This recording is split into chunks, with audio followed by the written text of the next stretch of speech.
bit tonight about Lorraine Caruso and the impact she has had on my life, my children's lives, and this school.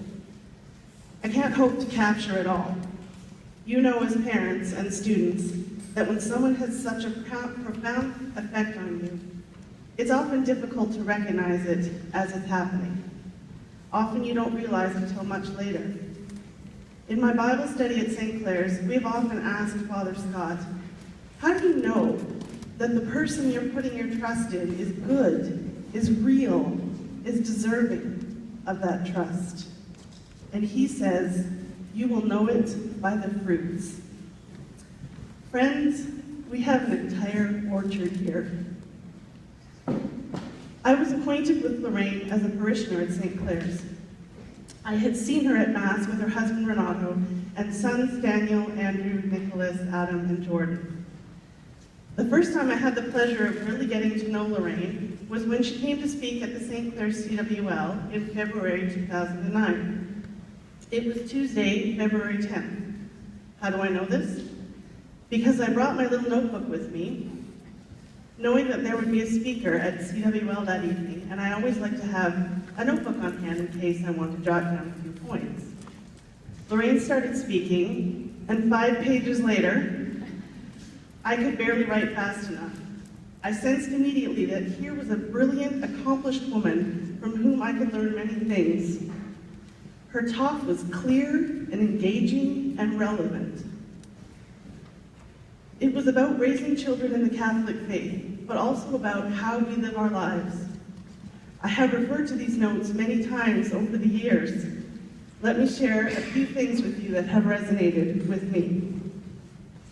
She started by comparing the faith journey to gardening. You have to tend it constantly, prepare the soil, make sure there's drainage. You prep the garden for the future.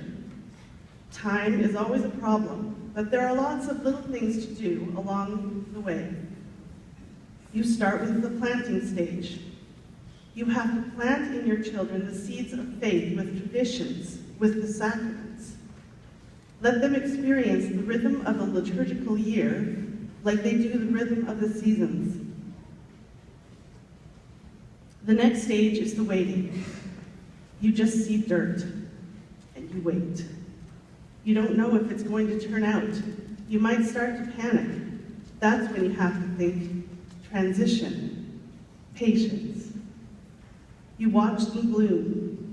Sometimes you stand back and appreciate the work that you've put in. A lot of time is spent worrying. Some will choose different paths.